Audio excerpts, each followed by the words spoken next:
Zoom recording because I promised I would, so that we have this available.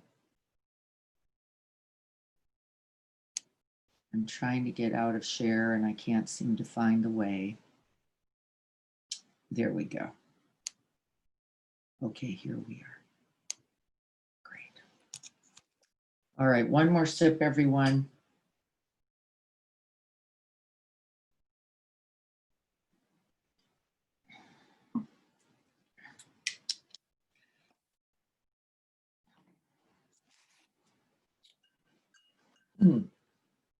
And so establishing yourself in the sitting posture. These practices for me are best done while sitting. We did one lying down yesterday evening. I'll be curious to hear how that was for people, because the attention is actually quite necessary to begin. And so feeling the sense of the body first as we sit here, that first awareness of I, the body.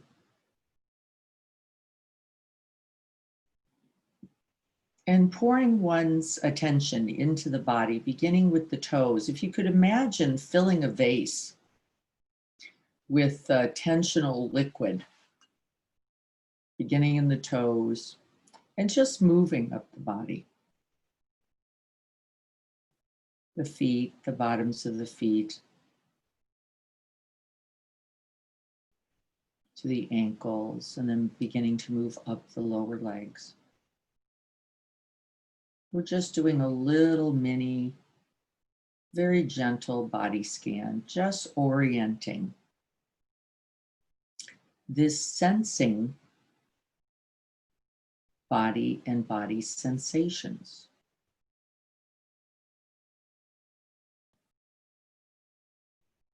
There is the contact with a sensation.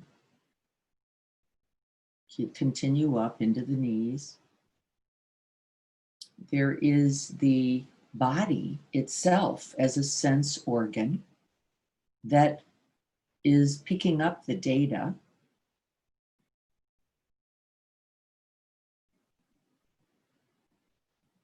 Into the upper legs. And there is the knowing faculty.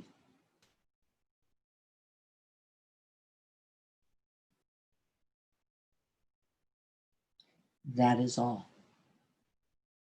No I, no me, no mine to be found. Up into the back.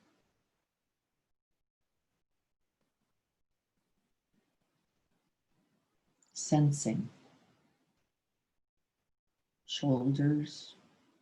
And then move down the arms, filling the arms, feeling the arms. Knowing sensations. We're going to call that sensing. And then you might just say sensing happening.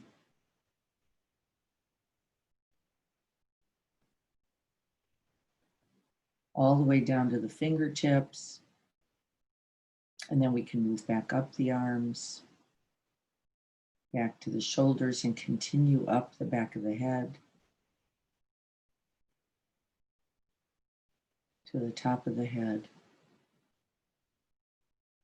And then let's simply come down the front of the body as we soften with each out breath, beginning with the forehead, the temples, the ears and cheeks,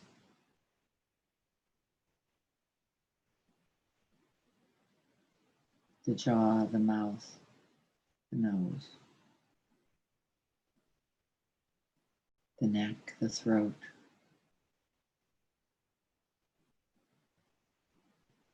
the chest, the lungs and heart. Touching in gently. Breathing down into the diaphragm, into the torso, feeling the sense of this whole body sitting here breathing. Don't look up yet in the breathscape. Just feeling the sense of the aliveness of the body here breathing. This body orientation or sensing is critically important as a way of gathering and collecting the sense data to be known. And as we rest in the breath, may we call to mind those for whom we practice today. This whole body sense.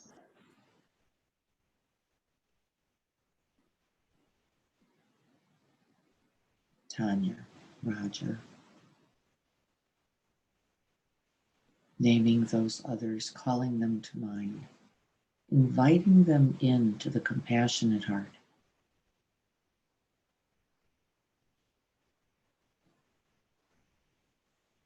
We begin to dissolve the sense of I right here. This practice, even this breath, is not taken for just oneself.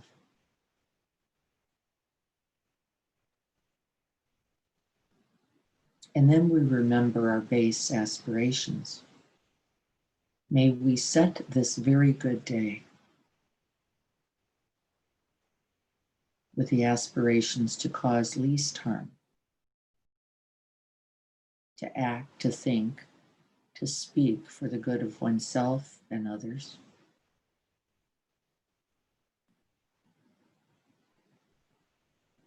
And to do so, recognizing the interconnectedness, the interdependence, the impermanence of all things.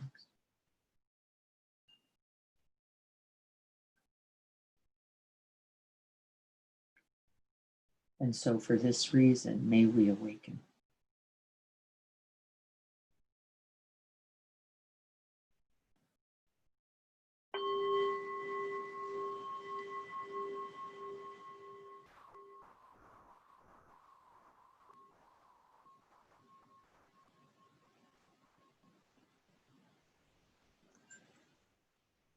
And so simply resting in the body, making contact with body sensations as they arise.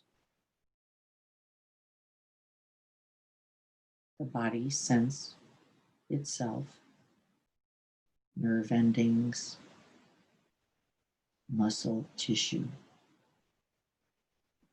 and the knowing.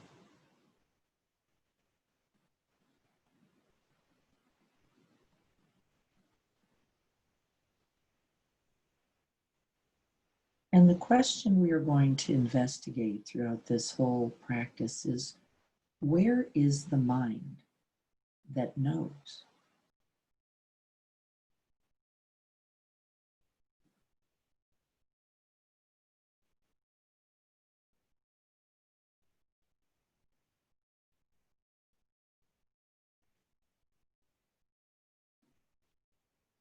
This is not a question to be answered. It is one to be discovered through direct practice.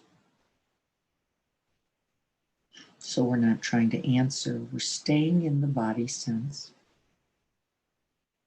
And then when you're noticing, it will happen naturally from the body sense. It feels a little effortful at some point to hold the lens open on the whole body, and it naturally will begin to settle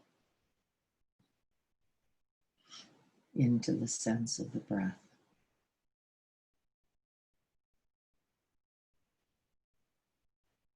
But do so in its time.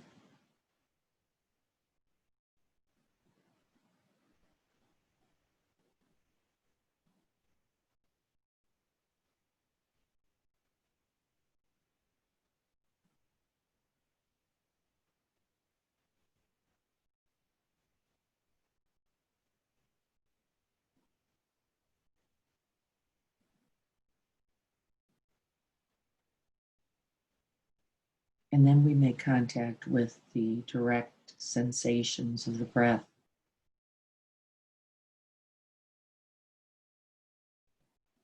Though there is no breather.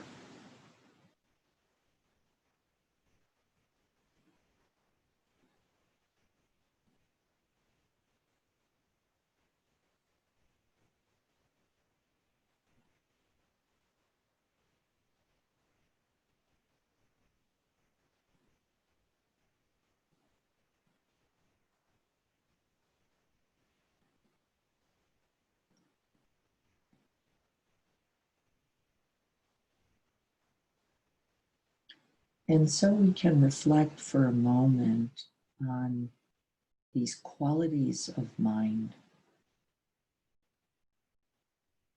the breath, sensation, the lungs, the body,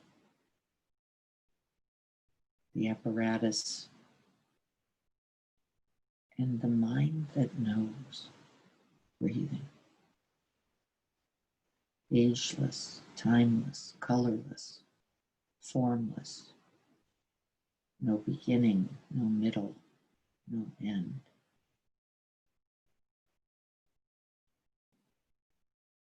No shape, no size.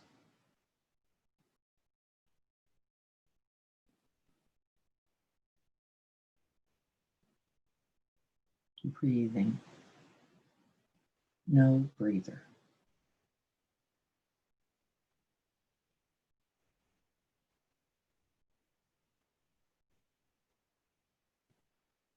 Can you just simply ride the stream of the breath? Remember, we recognize that life in its appearance moves like a river.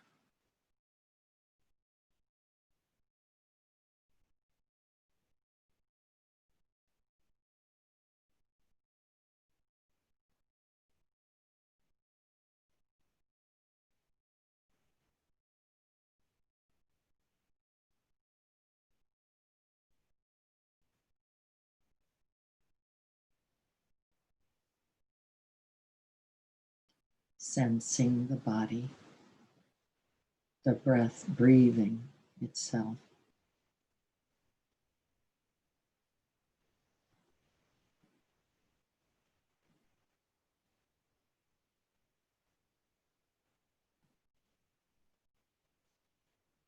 And as we are looking for the mind, we begin to notice that there is that sense of open space.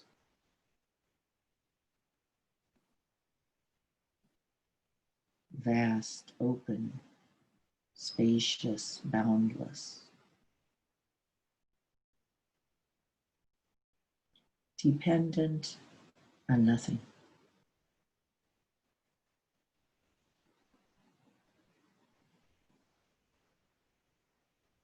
The knowing. Without a knower.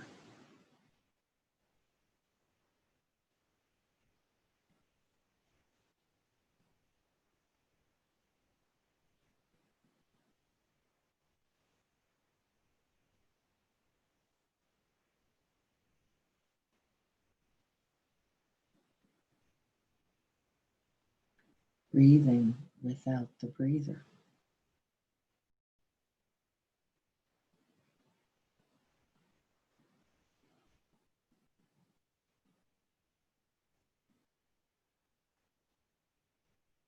Sensing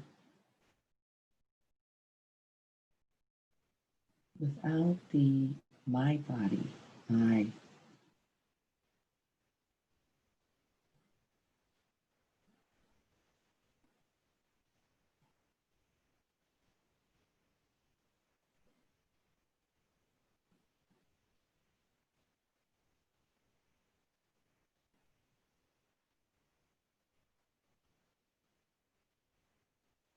And then we can move beyond the body, where I think it's a little easier for many of us to get a sense of this open, spacious quality of selfless awareness.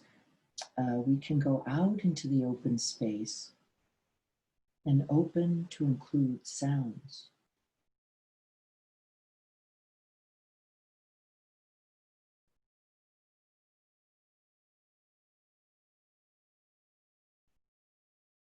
There is the sound, which is the object,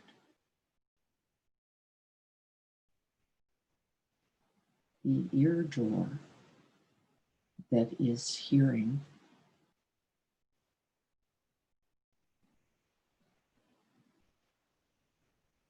and that arising ear consciousness being known.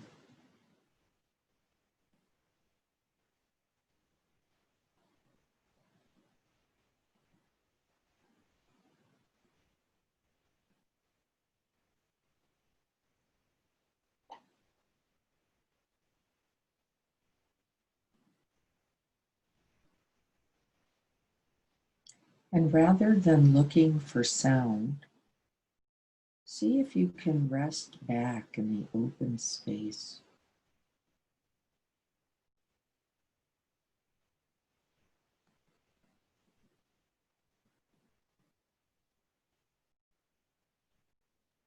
In the groundless ground, holding on to nothing.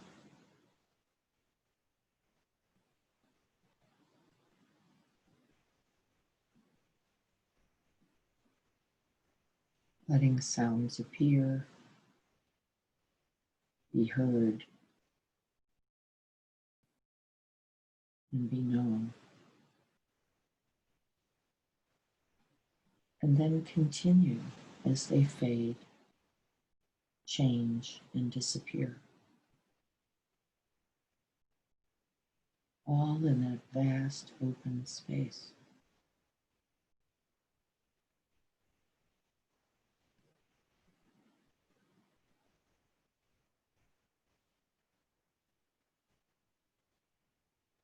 Boundless, luminous quality of mind. Not me, not mine, not I.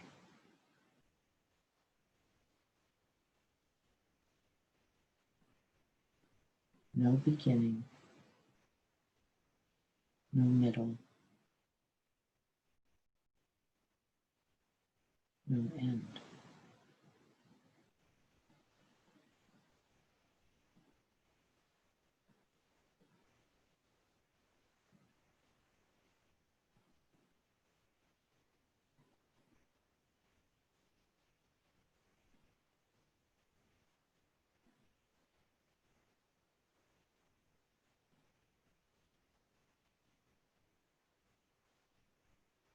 If you could imagine that sound stream ever flowing,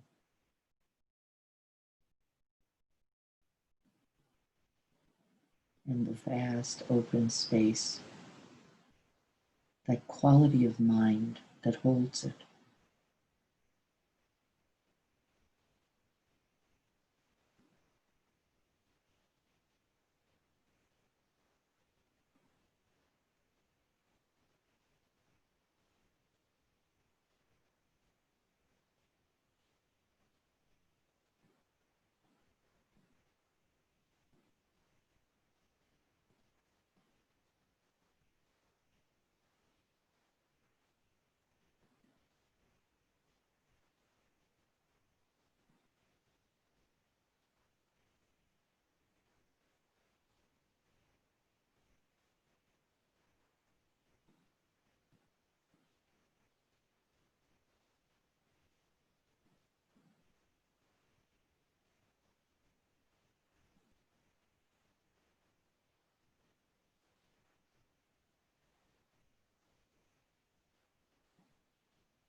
Hearing without a hearer.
And within the vast open space, we can include not only sounds, not only sensations,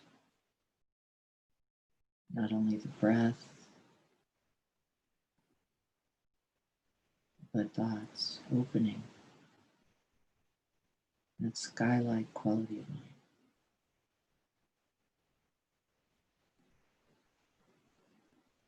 Including each thought.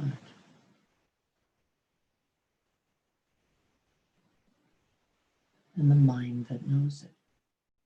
Mind itself, simply an apparatus.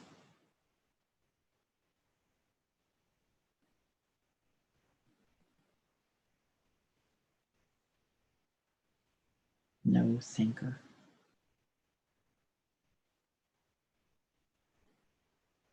Just thinking, coming and going.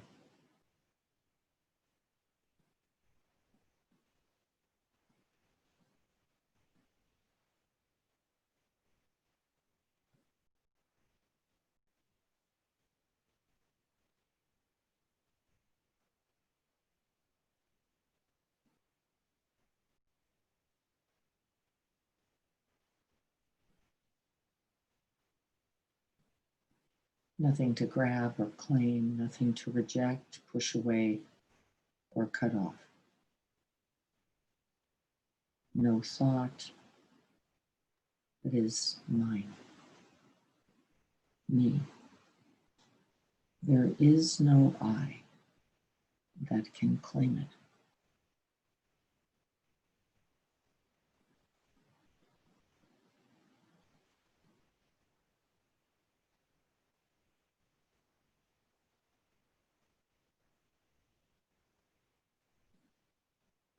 We have to spin back around. We have to do that U-turn back around to ourselves to make a self who is thinking.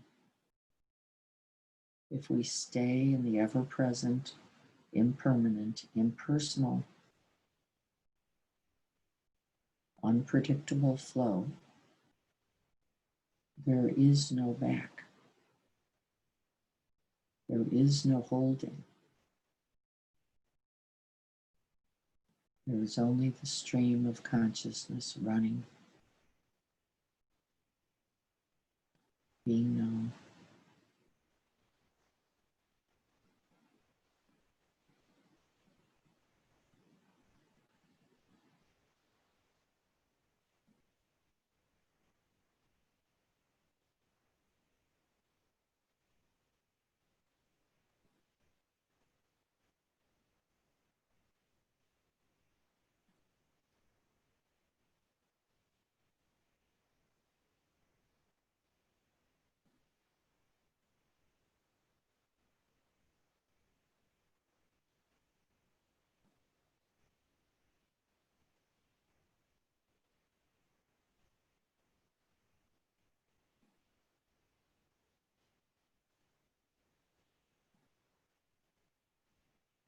See the effortlessness, the ease with which we can rest in the open space, letting whatever comes simply rise and pass.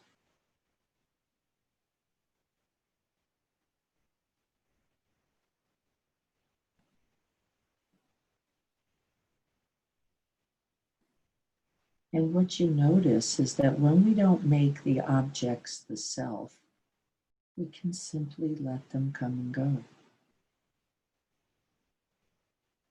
There is no distress, no reactivity, no aggression.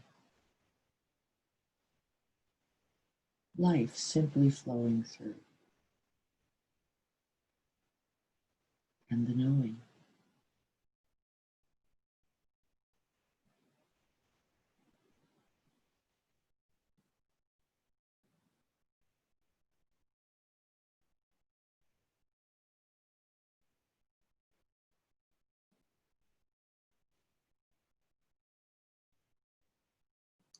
And then whether you have a thought or you don't have a thought, doesn't matter because there is no I to have it.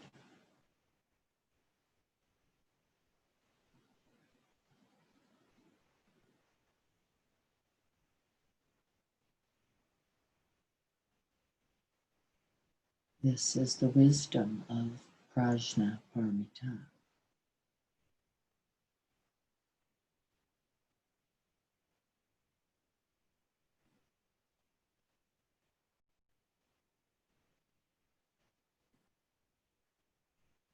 Knowing without a knower.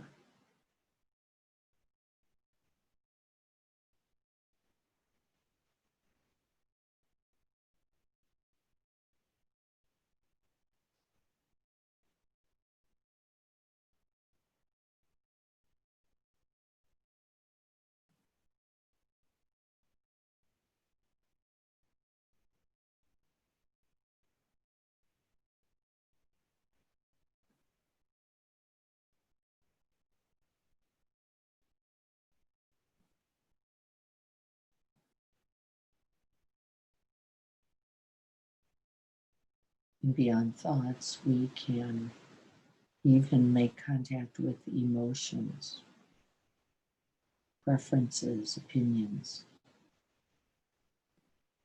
feelings.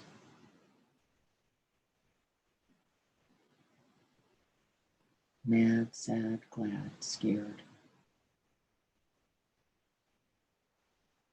Making contact with emotions, seeing their impermanent nature,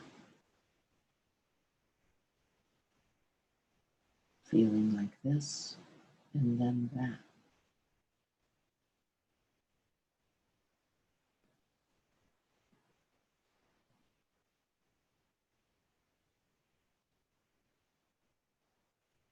Resting in that wide open space of selfless awareness.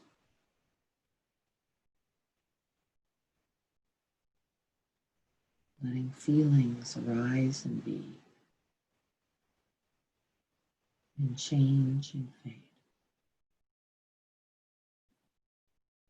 and pass back into the vast space.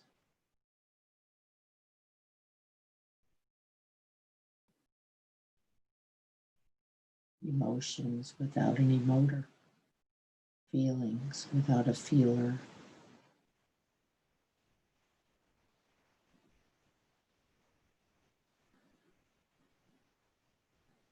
Letting them be known.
Can we rest in the groundlessness without grabbing any object as a handle for self-making? We let them come and be. We let them appear and disappear.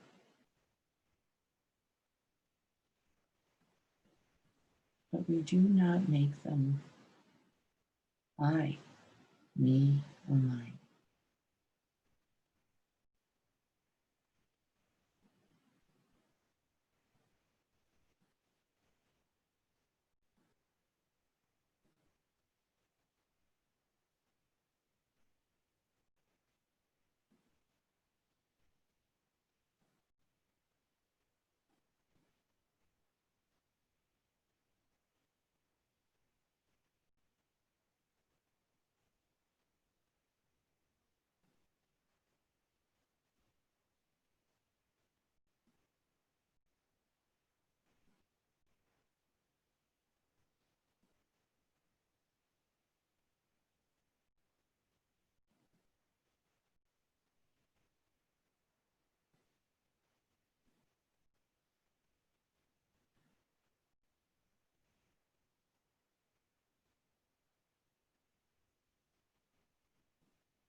No eyes, no ears, no nose, no mouth, no body, no one.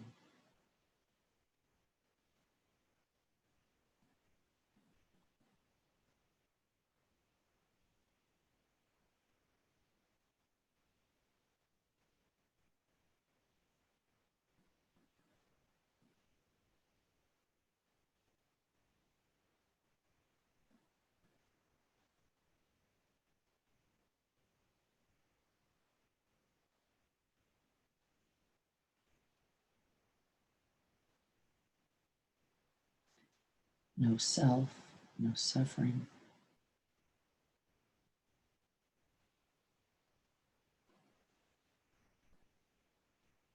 Nibbana.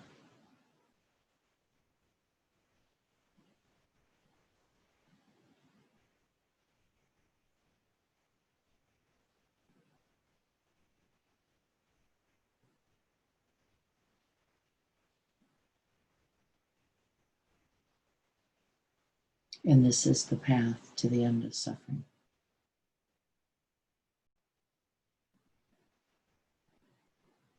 And the realization of true, abiding happiness and freedom.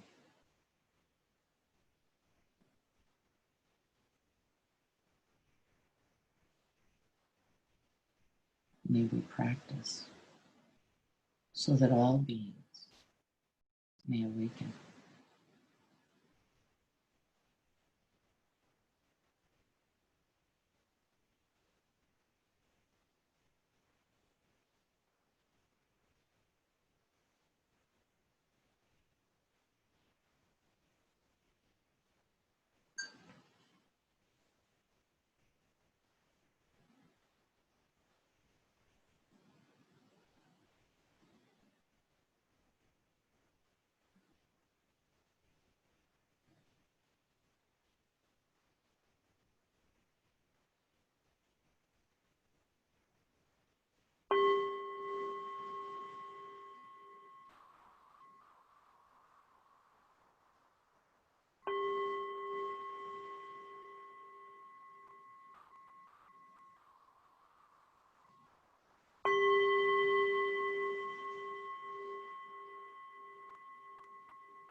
So do a little stretching and awakening the rest of the body mind.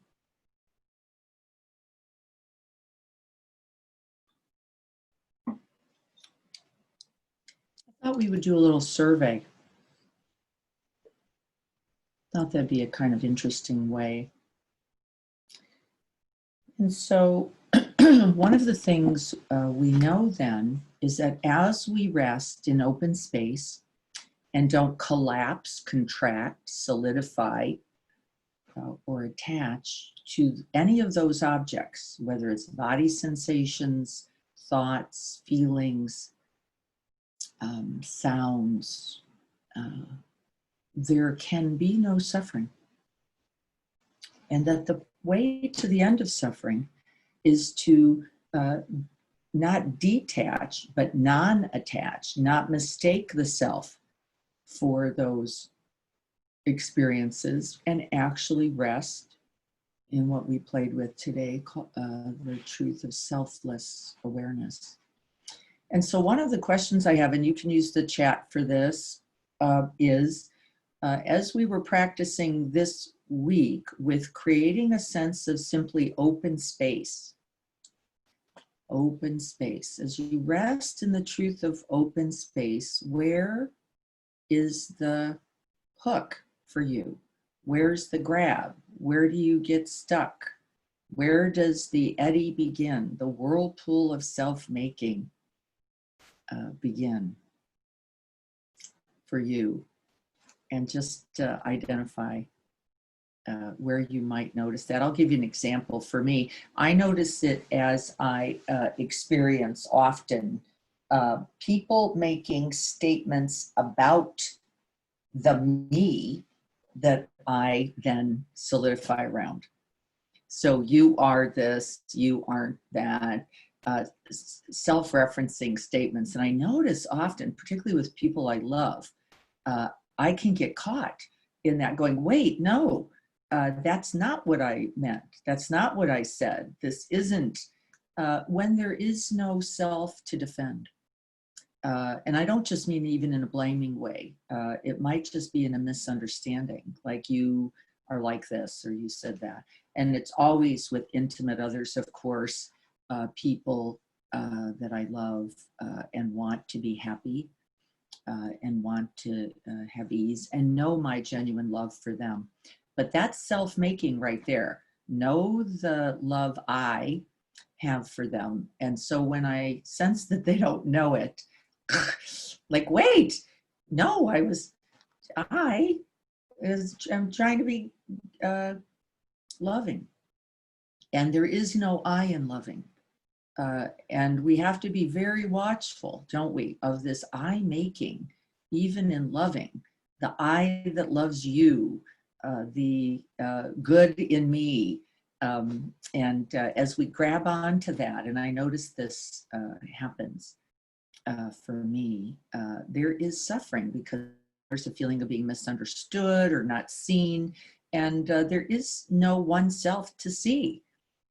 There is this arising selfless awareness coming and going. And when I rest back in that, then I smile and I laugh at the very way that I can get caught in that whirlpool by going, me, you're not understanding me. You don't see the truth of me. You don't, my good. And so I'm really creating a lot of space for that. And the practice I'm going to be inviting this week, and then I'd like to read the chat, is resting back first and passively identifying, I'm going to call it a sense. Am I just sensing in the body? Am I hearing? Am I thinking? Am I feeling without self? Passive sense, using that passive participle, sensing, hearing, thinking, breathing, and that we rest back first in the open space and then just name those sensings. Shinzen Young, a lovely longtime teacher from LA, spends a lot of time with his community just practicing passive sensing because he says while there is a self doing it, there is continued suffering, which is, of course, what these traditions are very clear about. So, oh, hurting, oh, thinking, oh, and I'm just calling some of what I'm noticing that I do, meing, oh, meing, you know, they're me, you didn't hear, see, sense, me, and how different it is when I first rest back in the open space, just letting things come and go and seeing if I can wake up. And again, no self, oneself awakening, just awaken and awakening into this moment so I can see it most clearly. Prajna, paramita. Can I see it most clearly? Let's see what the chat says here. Yeah, thinking. Boy, don't we? Yes, we so identify with thoughts. That's one of our stickiest territories, Seth, not only thinking, but that which knows the thinking, we claim then as us, by the way, as well. So even when we can go, okay, thoughts just coming and going, there's still that sense of the knower rather than knowing. And we're going to even work on that this week. Can I just be in knowing arising and passing without the knower? And we really hide out there. The identities are very, very strong in thinking, feeling, and knowing. I don't know how many times I say, I know in the day, mostly pissing off the person I'm talking to, of course, because there's no space in that, is there, for their knowing. And again, not I or you knowing, the knowing. It is not one thing. It is not one element. Thinking, planning, yes, we really grab onto that. That's often comes with accomplishing, doesn't it? That planning is all about accomplishing. Judgments about the thoughts, we can then take claim of that. That's right. Not only the thinker, but now the judging. Yes, trying to explain and convince others that I am something that I was not. This is a strong self-making reality. Yes, this, you don't know the me, the loving, good, kind, caring, appreciative, whatever version of the me. There is no one me in there. It's for sure. So be watchful. We'll be playing with that this week a lot, because we could call that meing. Once again, unwanted intrusive thoughts, particularly OCD type stuff. Yes, thoughts are looping by their nature. Here's an interesting thing. The more we try to push a thought away, the more it loops. Interesting. And the more we push it away, guess why we push it away? Because we've made it self. That's the only reason to reject a thought, is we've already identified it in some way as mine, as me. Yeah, nobody's expert at this, so don't worry about that. Remember what Dilgo said, even when we fail, which we will do frequently, continue. That was the instruction we're going to be using this week from Dilgo. Subtle fear-based thoughts, the I, me, mine, come and go. That's right, like all self. There is a clinging to the self.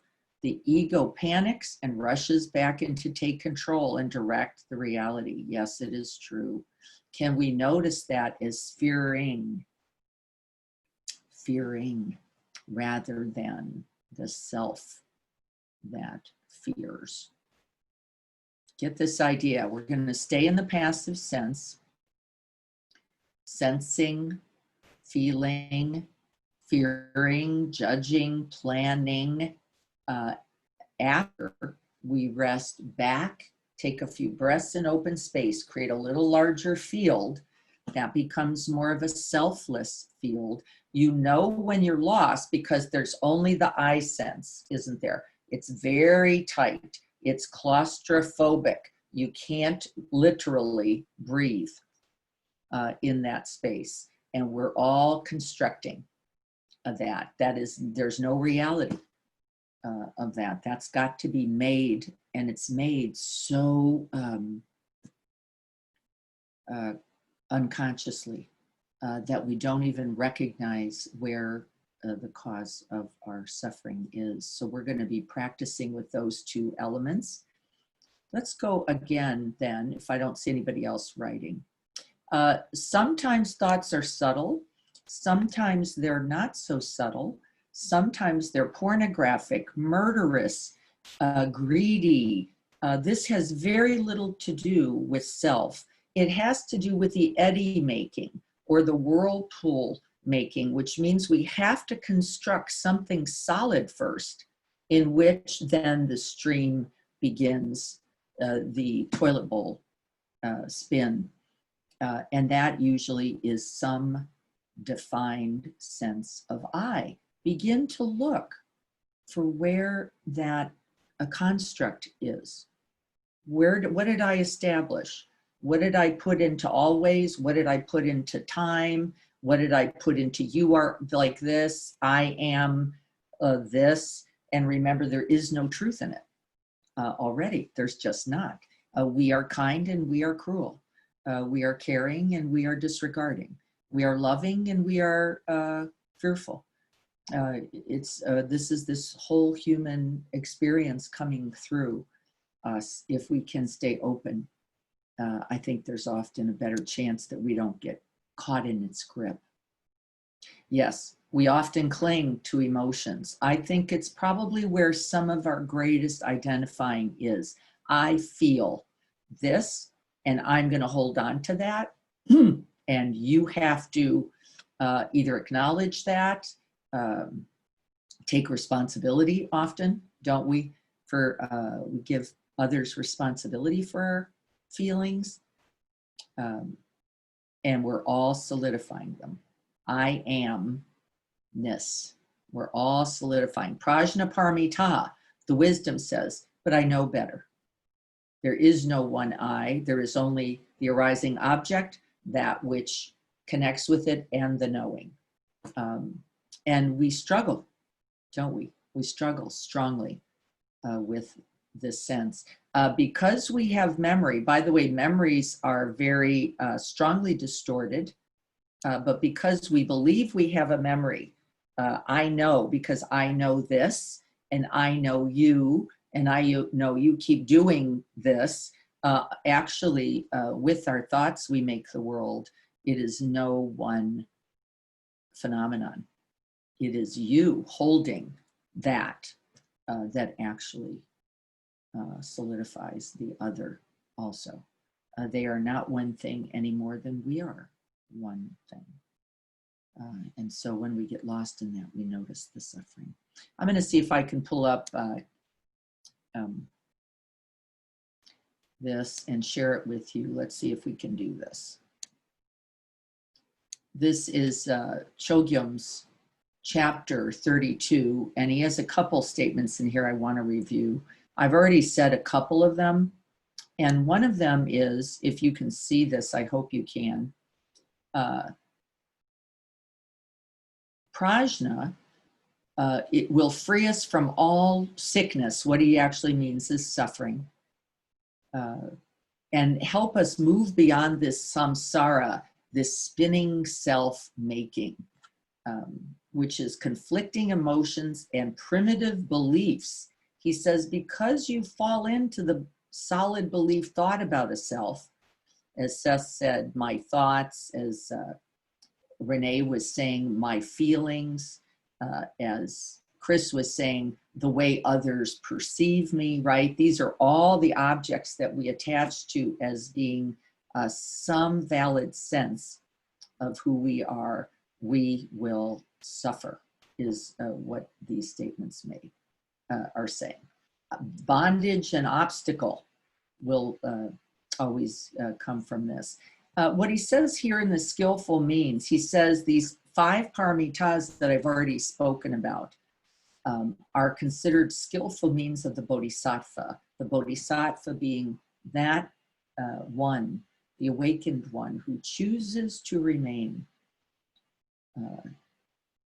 towards the benefit and awakening of all beings, does not seek refuge, nibbana, nirvana, comfort, ease, until all are well, all are free, all are awakened. He calls this the Mahayana path. He's talking about feminine and masculine principles. I think we have to be so careful about this, especially in our evolving world. You know, we solidify even here a little bit, don't we? And certainly in the 80s and 70s when Chogyam existed, there were these ideas about female and ideas about maleness. And I think we possess them all. Certainly, but we all have ideas culturally, contextually about what makes female. We often think of the feminine as receptive, open, and prajna as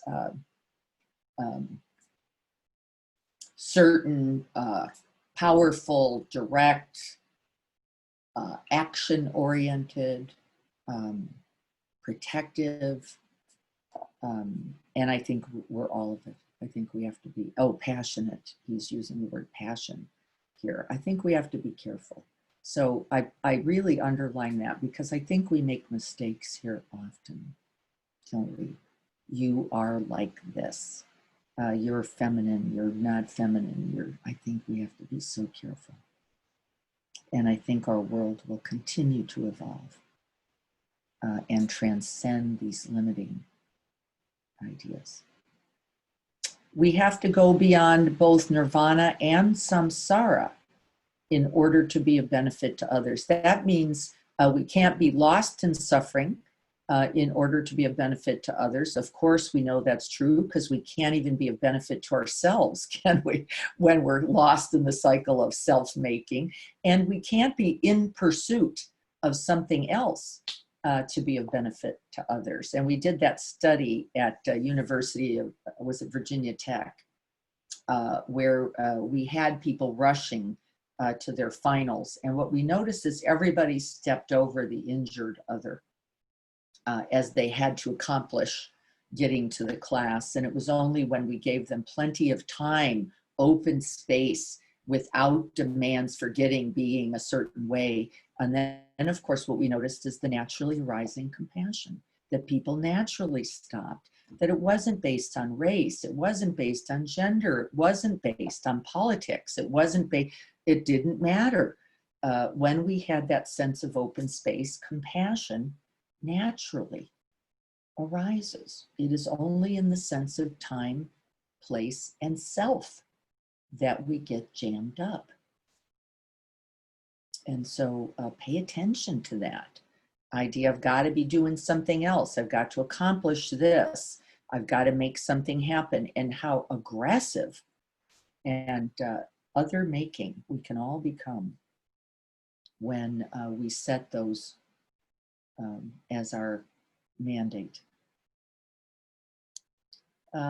He says practice makes perfect here. This is a little important. So this is the reason I want to come back to this week also. This idea of shunyata being emptiness. And again, we've talked about emptiness before. I don't want to take too much time except what to know, that empty does not mean non-existing. It does not mean non-existing. It does not mean that. It actually means existing based upon causes and conditions, aggregates, particles, everything made from a collective of other things. We even used today those three always essential ingredients: the arising experience or object, we could just say sound. We need the ear apparatus or sense door to hear, and that alone is simply not sufficient because you might notice that a corpse, sound arising, ear door there, but there is no knowing faculty, and that without that knowing faculty, there can be no experience. There could be no self without all three. And so emptiness simply means aggregates, collected conditions, ever-changing often.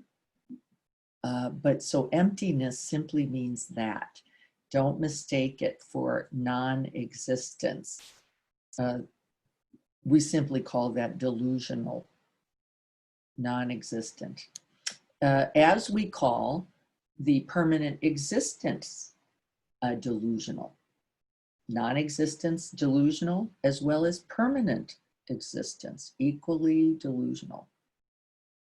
It says the teachings, the readings only will take you so far. You will ultimately be required to be in the world with direct experience, to really come to PRAJNA PARAMITA, to the clarity of PRAJNA PARAMITA. What I wrote about on Sunday in the newsletter is that we need each other to find the way to PRAJNA PARAMITA, because if we can't relate with others, with kindness, with care, with compassion, it says here in the blue, non-referencing oneself, we cannot find the way to the luminous wisdom mind of PRAJNA PARAMITA. Did you notice, I do always, the great joy, ease, contentedness when we are not grabbing to establish an egoic self? It's such a relief. Now, we talked about not thinking, what a relief.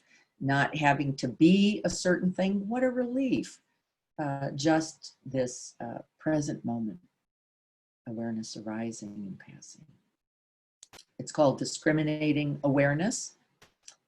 We are able to separate out what is self-made from what is happening. And that means we can be non-referencing, non-reactive, and non-aggressive.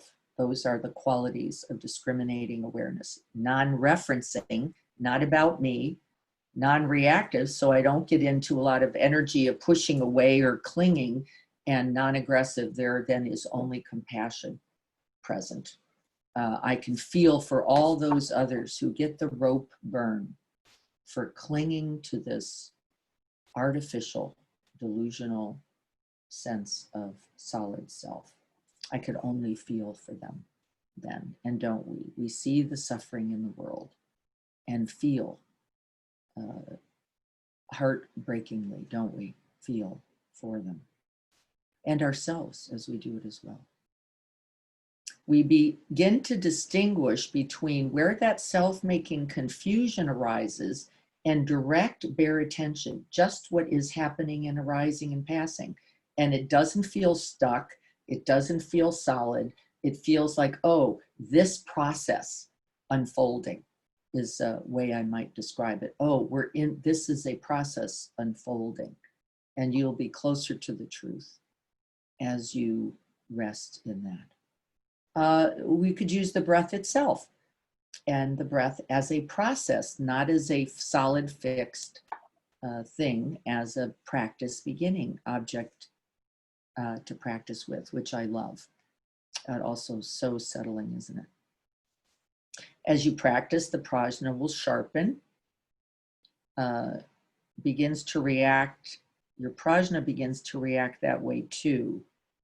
Distinguishing prajna, you begin to see the difference between the wisdom that is of service and of benefit and the knowing.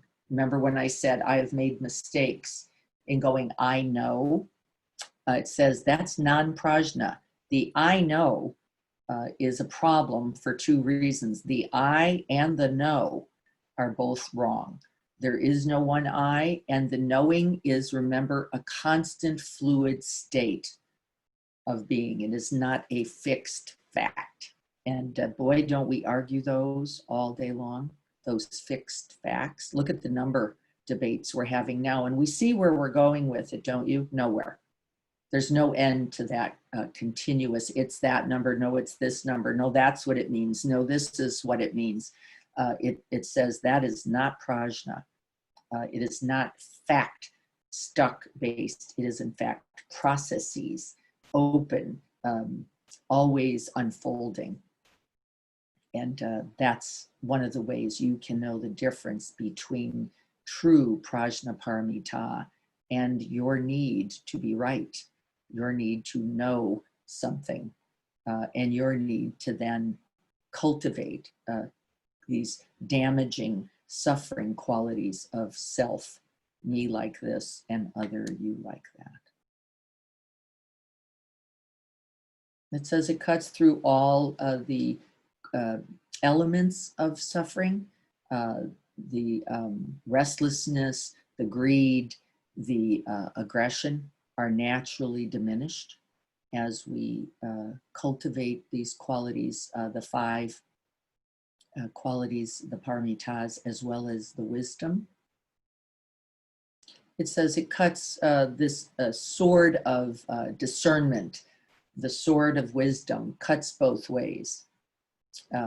It cuts you in that you don't get to hold on to yourself and your knowing, and it cuts the other in that it cuts the barrier, is actually what he's saying there, between self and other.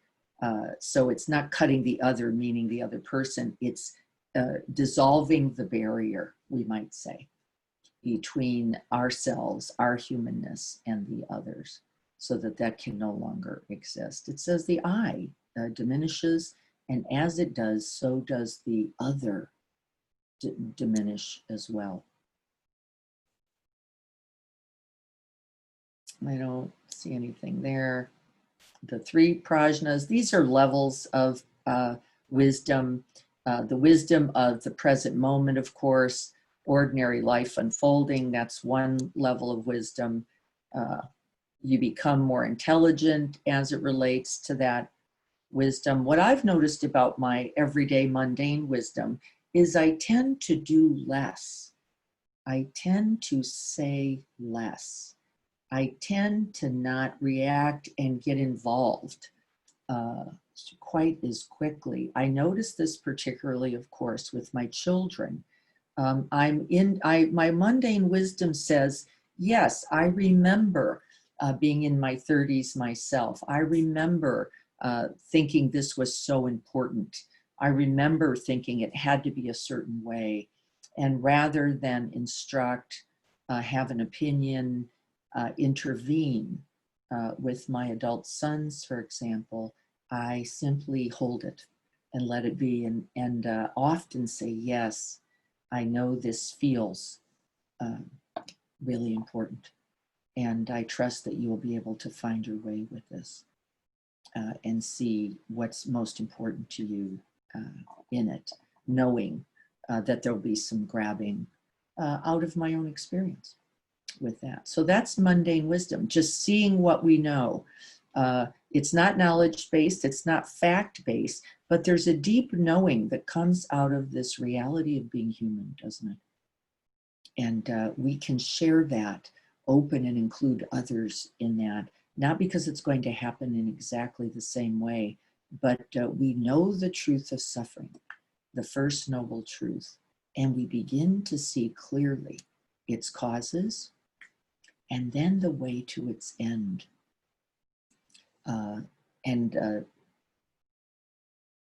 You begin to act more skillfully, I would say, as a result. It's the second kind of wisdom is the wisdom of the Dharma.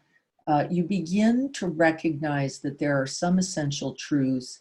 I don't want to call this religious in any way or sectarian even in any way. So it isn't like if you're a Buddhist, then you've got it. But if you're an Episcopalian, you don't have it. In fact, not true at all. You begin to see these abiding truths. And I noticed that they're available in every spiritual tradition that I've ever made contact with. Like, yes, the truth of that. And we begin to see them, we begin to recognize them, and we begin to live consistently from them. And that's that second level, not just mundane realities, but the dharmas, the abiding truths begin to appear. We begin to also sense, as we did in this practice today, that those truths are exactly as always true, never not true. The conditions may change, but these abiding truths pervade, like selfless awareness itself. We don't get stuck, we don't get lost, we don't get carried away, and we don't get side taking, because the dharmas are not about a side. There is no side taking. There is no sense of that's the one way and this is not the way. It doesn't exist in any way. The clear light of awareness shines brightly and we know it. And I'd like you to look this week for that moment of knowing where there is no need or demand to rush in. In fact, it actually opens. And I used my sons in that example. Just, oh, yes, the wanting things a certain way. And the saying, I can't be okay unless they're this way. And the belief thoughts about them. And there are certain dharmas in that, which is, yes, as we hold those, there will be suffering. So that's the dharmic understanding. And then the third one, I don't know if he speaks to this, superior prajna. It's beyond all limit. It's beyond all mine or yours, Episcopalian or Judaic or Christian, or it's beyond male and female. It's beyond all these limited things. It actually has no measure. And this is what we call the ineffable reality of wisdom. No one owns it. There are no conditions. It is unconditioned. and that's called superior prajna. You realize that the game you've been playing is absurd. I thought that was hilarious. You are lonely. You want company. So you're recruiting something, the other, the world, and you have been doing it a lifetime. It says a long time here, but I might say lifetimes. And so I think those distinctions can be interesting. I think we're almost out of time. I don't think there's more here that I thought was, no, I think this is just, no, it's not anything I thought was critical. So here we are with prajna, how to practice. I'm going to invite again, resting back in the open space, doing so often throughout the day, taking a breath, opening into the sky-like quality of mind first, and then identifying the passive process that is happening, sensing, breathing, thinking, judging, just naming that sense so that we can get out of the I making in it. I think that would be very useful. And the second part then is to notice what is available when we open like that. What is available when we take that step back into the open space, experiencing whatever is there. And I want you to see if you notice what the result is. And I'm not going to name it. We'll talk about it next week. Can you see what's there? It's not nothing. It's not no thing at all. In fact, it's quite an amazing process. But it does require those characteristics. You have to be able to rest back in non-attachment. And we're going to name whatever's happening. Thinking, perceiving, hearing, breathing, whatever's there, and then just stay in the open space and see what arises. It is a particularly striking phenomenon. Let's see if you can see. That's the koan for the week with Prajna Paramita.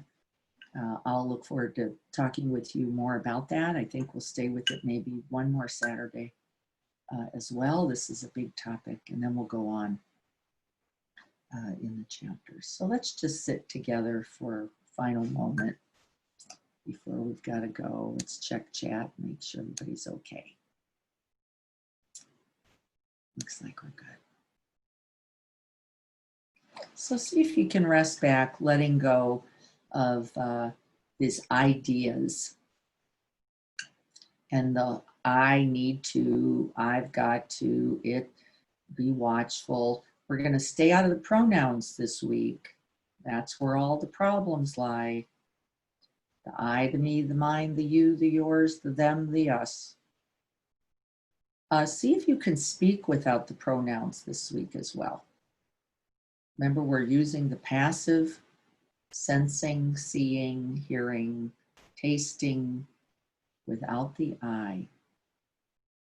See what you notice and what opens. Breathing.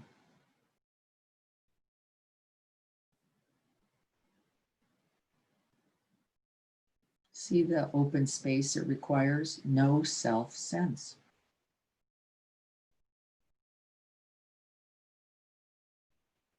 Even the knowing. Even in the knowing, there is no knower. May we continue this practice in behalf of those we have called to mind, those special ones, those who are fearful, those who are ill, those who are lonely, those who are hungry,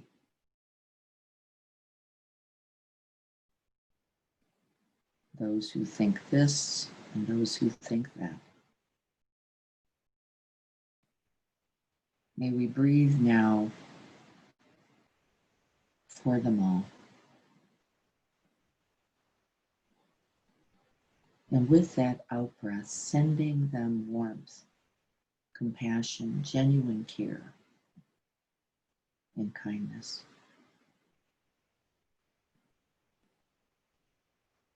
May we dedicate this practice today and all practices, gathered and collected throughout all time, coming from all traditions and all people. May we gather the merits here, letting it ignite and radiate our own bodhicitta heart, our own awakened heart minds, and sending it out then, like that fine mist of metta, loving kindness, compassion, joy, and equanimity. May we all be happy, truly happy.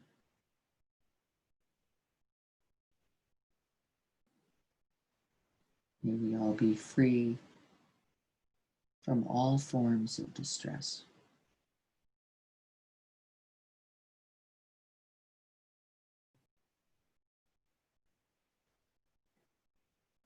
May we take joy at our blessings, the infinite blessings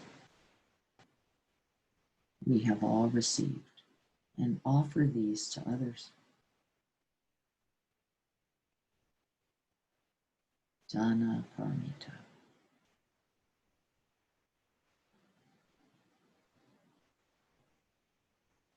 Virya Paramita, the joyful endeavor of this path.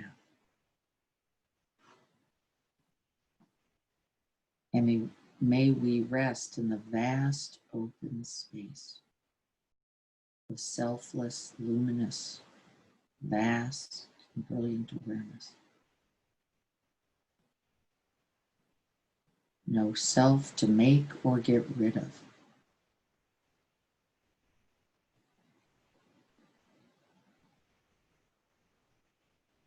No separation possible.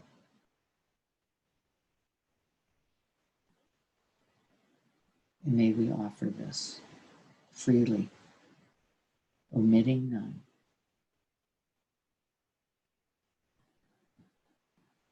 Awakening us and freeing us all.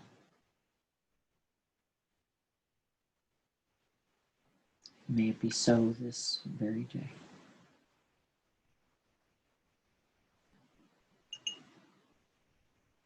So be it.